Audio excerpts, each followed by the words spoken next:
Hello बच्चों, चलिए प्रश्न को पढ़ते हैं और समझते हैं। यदि एक से n बराबर 1 - 2 +3 -4 +5 -6 और इसी प्रकार -2n तक है बच्चों ये, और उसके बटे में है वर्गमूल के अंदर n का वर्ग +1 और प्लस वर्गमूल के अंदर है 4n का वर्ग -1, तब लिमिट n का मान अनंत की ओर अग्रसर 1 से n का मान है। और हमें विकल्प ए, विकल्प बी, विकल्प सी और विकल्प डी यहाँ पर दिए गए हैं, और इनमें से हमें सही विकल्प का चुनाव करना है।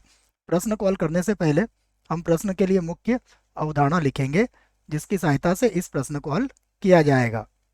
मुख्य अवधारणा में हम एक सूत्र लिखने वाले हैं, जो कि समांतर श्रेणी के n पदों का योगफल का सूत्र है। तो यहाँ पर मैं लिख देता हूँ, समांतर श्रेणी के n पदों के योगफल का सूत्र होता है Sn बराबर n/2, और कोष्टक में लिख सकते हैं आप a + l।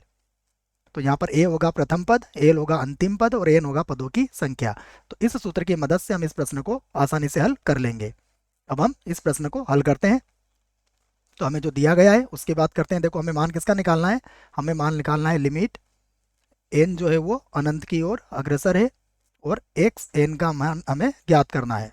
तो फिर से लिखेंगे लिमिट n का मान अनंत की ओर अग्रसर, और हमें जो मान दिया गया है उसे देखिए आप, इसको लिख लेता हूँ मैं। हमें मान दिया गया है 1 -2 +3, उसके बाद है -4, और इसी प्रकार अगर इस टर्म को आगे बढ़ा रहे हैं तो अंतिम पद इसका दिया है -2n, और जो पूरे के बटे में है उसको भी हम लिख देते हैं। पूरे के बटे में है वर्गमूल के अंदर n का वर्ग +1, और प्लस दूसरे वर्गमूल के अंदर है 4n का वर्ग, 4n का वर्ग और -1। तो ये जो बातें हैं सारी हमने लिख दी है। अब यहाँ पर अगर आप ध्यान से देखें तो ऊपर जो श्रेणी हमें दी गई है, इस श्रेणी में पदों की संख्या 2n है, और यहाँ पर -2 -4 वाले जो पद हैं ये माइनस के हैं, और 1 3 5 विषम संख्या वाले जो पद हैं वो हमारे प्लस के हैं। तो हमें क्या करेंगे, इनको अलग अलग करके लिखेंगे। तो मैं यहाँ से इनको अलग अलग करके लिख लेता हूँ। तो लिमिट n का मान अनंत की ओर अग्रसर हम इसे कुछ इस प्रकार लिखेंगे। देखिए, यहाँ कोष्टक लगा देता हूँ मैं। ये हो जाएगा 1 +3 +5, और इस प्रकार जब इसको लिखेंगे तो आधे पद इसमें इधर हो जाएंगे। देखो, तो यहाँ पे 2n पद, 2n लिखा हुआ है अंतिम पद, तो इसमें एक कम करेंगे तो यहाँ पर जो पद आएगा वो कितना हो जाएगा, 2n - 1, और ये प्लस का आएगा बच्चों। ठीक है, तो यहाँ पर मैं एक मंझले कोष्टक से इसको बंद कर देता हूँ। अब उसके बाद जो पद हैं 2 4 6 वाले, वो सारे क्या है, ऋणात्मक है। तो हम क्या करेंगे कि माइनस यहाँ से कॉमन ले लेंगे, और जब माइनस कॉमन लेंगे तो यहाँ पर क्या बचेगा हमारे पास, ये होगा 2, फिर हो जाएगा +4 +6, और इसी प्रकार ये हो जाएगा 2n, और इसको मैंने बंद कर दिया। उसके बाद यहाँ पर देखते हैं वर्गमूल के अंदर जो लिखा हुआ है वो तो हम वैसे ही लिखेंगे। यह है n का वर्ग +1, और प्लस यहाँ पर देखिए वर्गमूल के अंदर है 4n का वर्ग -1। अब यहाँ पर हम इस सूत्र का प्रयोग करेंगे। ठीक है, तो ये जो सूत्र था हमारा Sn बराबर n/2 a + l।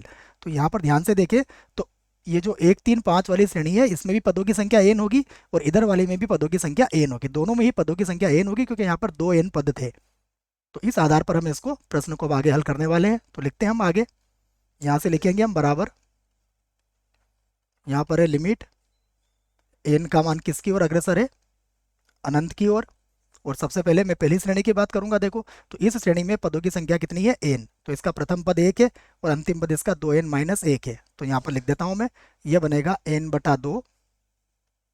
उसके बाद कोष्टक में आ जाएगा a का मान कितना है, 1, और अंतिम पद कितना है इसका, 2n - 1।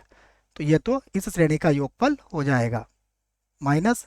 अब इधर जो श्रेणी दी गई है इसको देखें, इसके अंदर भी पदों की संख्या कितनी होगी, पदों की संख्या इसमें भी n ही होगी।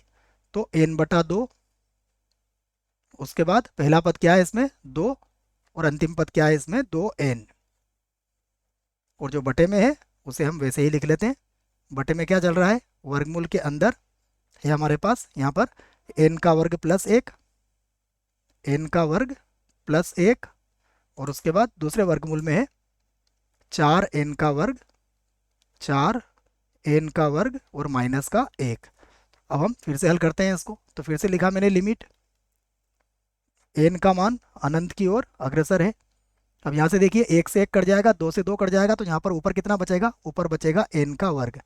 यहाँ से भी यदि आपने दो को कॉमन निकाला तो यहाँ बचेगा माइनस एन, और कोष्टक के अंदर आ जाएगा एक प्लस एन। बटे की बात करते हैं, तो बटे में जो है वो तो हम वैसा का वैसे लिख देंगे।